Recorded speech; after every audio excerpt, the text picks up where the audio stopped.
I'm pleased to say I'm joined by the runner-up of the World Seniors Championship and the champion of champions, Richie Howson. Thanks for the time, Richie. How you doing?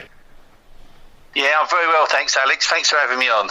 Great to have you back on, and we're talking only a few days on from your latest run to the final of one of the World Seniors TV events, this time the champion of champions. How do you reflect now on your weekend in Blackpool? To be honest, I was obviously, as anyone would be, I was disappointed after losing the final. But when you look at the bigger picture, I've managed to get to 2 finals this year, so I really shouldn't be too disappointed. But obviously, I am a bit disappointed.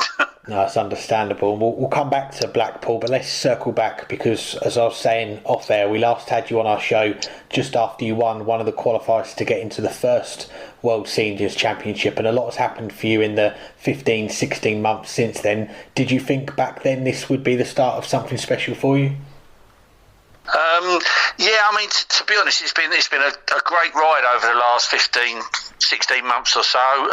As I say, I've won a few of the Open Series. I've won qualifiers on the floor, and as I say, then this year it's reflected in getting to the first 2 majors of the year. So I'm hoping really to carry that on, to be honest. Well, when we had you on the show first time round, you said that you could probably drive from home to the Circus Tavern in 2 minutes, so we won't ask you about your journey there, but what was it like walking into the tavern up on that stage to play in the first World Seniors Championship last year? Oh, it was unbelievable. Obviously, I've not really had any big stage experience, to be honest with you. And being a home venue, there was a lot of people there that were supporting me. And I can honestly say I've never experienced an atmosphere like that at all. I mean, when I was having the interview of Helen up on the stage, I actually couldn't even hear her, even though she was standing right next to me, because the crowd was just so loud. It was fantastic. Yeah, you had some great support, and you played on the opening night. You then went up against Martin Adams, who produced that finishing masterclass against you. Have you ever had someone throw that many big finishes against you in a game before? No, I mean, to be honest, I felt pretty much in control of that game right up till Martin. He was under pressure, and it just shows the class of the man. He just produced all those big finishes. It's hard enough to do them anyway, but when you have to do them to stay in the match, which he did, it was unbelievable, really. And sometimes you just got to hold your hand up and say the best man won there, because he deserved it. And off the back of that, you went and won another qualifier to get into the World Seniors Masters at Lakeside, where you had a run to the semi-finals. Again, it's another iconic venue in darts that you've ticked off playing at there. What was it like to play there? Yeah, again, that was another one that to play at the Lakeside was always the sort of thing that a lot of dart players dream of. It's a big iconic stage and loads and loads of history. So yeah, that was a fantastic achievement to get to there, and yeah, I managed to get to the semi-final, and I played David Cameron, who as you know, he beat me and went on to win it. And away from the seniors, we've seen you play a few times in the Modus League as well, and I have to ask about that 9-dart shootout between you, Chris Mason, and Tony O'Shea, a 3-person 9-dart shootout. Does it fill you with dread thinking about it? Yeah, I mean, I can look back on that now and probably realise I didn't make the right decision. A few people said to me, did I miscount? But I didn't. I needed with 61 with my last sort of 3 darts, and I hit a 20, and then I hit another 20, which left me 21 to get. But if I hit another single 20, then me and Tony would have had another 3 darts each. If I'd have hit a 25, then I would have gone on to the semi-finals. But to be honest, Alex, the pressure up there, that 25 and balls, I looked so small. I took a chance on myself going for a treble 20, hit the single 20, which made us level, and then took my chance, but Tony beat me in the next 3 darts. So it was probably the wrong decision, but if I'd have missed that 25, I would have probably had the hump with myself even more. So at the end of the day, you make a decision on the day, and you have to live with it. So Well, we can't blame you for that, and I'm sure a win which ranks highly from last year was at the Viking Cup at the O2. I was there and I was glad to avoid you in the draw, but my 47 average didn't get me very far. You went and won the title that day. What did that win mean to you? Because it was a day which honoured a legend, sadly no longer with us as well, in Andy Fordham. Yeah, that was a massive tournament to win. There was a lot of very, very good players there, and obviously everybody wanted to be there and support Andy's memory, and to be the first person to win that. Hopefully they do it every year. Was very, very special to me, and I played really well all day, to be honest, and never really felt like I was going to get beat. I think one game a guy. Harry Lane, he got very close to me and possibly had his chances, but apart from that game, I felt pretty much in control all day, really, and that was sort of that. To be honest, that was probably the start of me playing a lot more consistent. That gave me a lot of confidence winning that, and I went on from there, and I've played pretty consistent since then, to be honest. Yeah, it was a great win, and fingers crossed we'll see that one again this year. Well, let's get on to 2023, and I joked that we should be renaming the World Seniors qualifiers the Richie Howson Challenger Series. You just kept turning up and winning them. How many did you end up winning in the end, or did you lose count? I've won, well, overall on the floor, I've won 5 events on the floor. I think 3 qualifiers and 2 Open Series. So, and to be honest, the field that's there on the floor tournaments, they're so hard to play against such very good players. So you've got to be playing well to win one of them. And I mean, one weekend I went back-to-backs on them, so I know how well I've been playing. It's just, it's been a great start, really. And the draw for the World Seniors Championship this year's one, that was made after that last qualifier, and you had a rematch against David Cameron, a tie that many people were picking out straight away from the draw. How did you react when you saw you were drawn out with the World Seniors Master? Yeah, to be honest, Alex, I mean, there was 16 seeds and then 16 non-seeds, and out of those 16 seeds, which I could have drawn, I was quite confident of playing anybody, but there was probably only a couple that I really, really did want to avoid, and one was Rob Thornton, and the other one was David Cameron, because I know how good a player David is. And when it came out, the draw, very first match was against him. It was a bit of a kick in the stomach, to be honest, and I'll be honest, I was disappointed.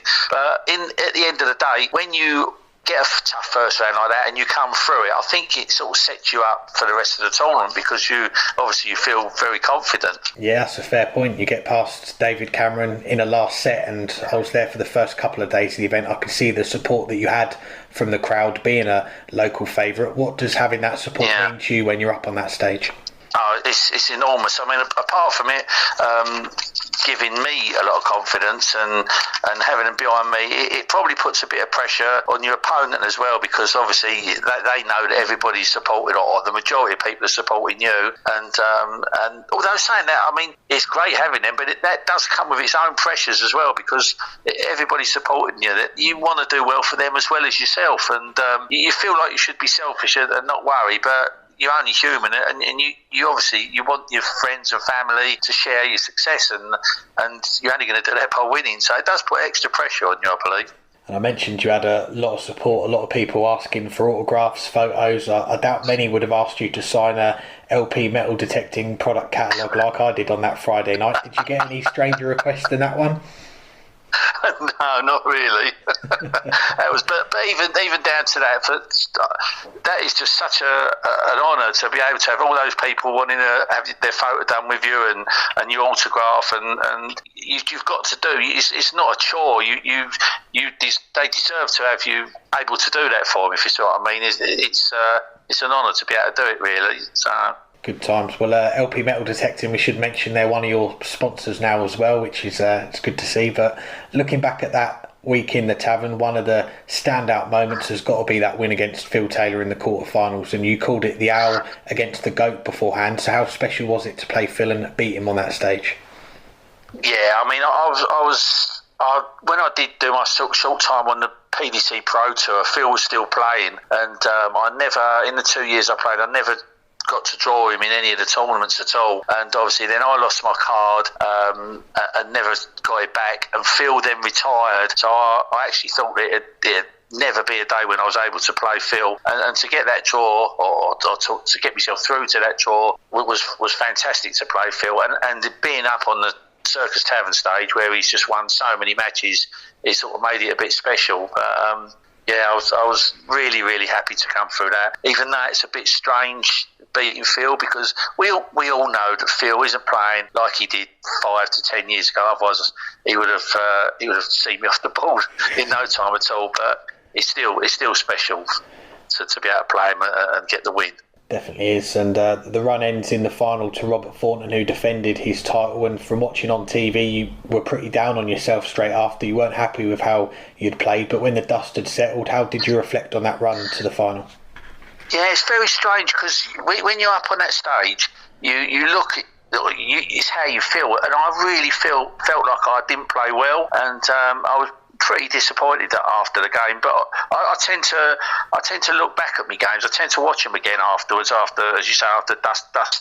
I think it doesn't do you any harm to see if there's anything you could change. And when I watched my game back against Rob, I actually didn't think I played that bad at all, to be honest with you. I could have played better, but it wasn't as disastrous as I thought it was going to be. So even though I lost, I did take quite a few positives away from that game. And on that Sunday as well, we saw the World Seniors announced you as one of the invited players for the Champion of Champions, a new 8-player event. And for you, someone who's come into the seniors through those qualifiers to now be an invited player, that must have felt good to see all that hard work paying off. Oh yeah, it does, and I think it gives a lot of belief to the rest of the guys on the tour, because we all started off with nothing when we started, and I've put the hard work in. I've been lucky enough to play some great darts, and I've done quite well on the seniors, and I think there's a lot of players there are more than capable of doing that as well. So I think it gives everybody a bit of drive to carry on and probably try and do what I'm doing now. Definitely, and that invite meant that you missed Essex's county game at the weekend. We saw they were watching your game on a tablet from the venue. I think that's the first game you've missed this season, so playing for your county, that's something that you still take a lot of pride in. Oh, I always have and always will. I think to pull on that county shirt is a privilege and not a right, really. And probably when I lose up on the county stage, I feel worse then than what I do if I lose any other time, to be honest with you, because you're playing for the team and you feel like you're letting people down. So when it's yourself, you sort of it is for yourself, really. So to lose against the up on the county is worse than the seniors. Well, let's get back to Blackpool then before we let you go. And you got revenge on Robert Thornton in the quarterfinals. So you then got past David Cameron in the semi-finals. And I've got to ask as well, when David takes out that 150, you're sat on tops and he goes 11-10 up. How did you hold yourself together? Because you then go 14-11 to win it 13-11. Yeah, I mean, the Rob Thornton game. Rob didn't play like he can, and we'd had a couple of good battles on the Modus the week before, and I hadn't beat him up to that point. He beat me 3 times during the week, so I was really out gunning for him. But I knew it was going to be tough, and I luckily come through that one. And then playing David again.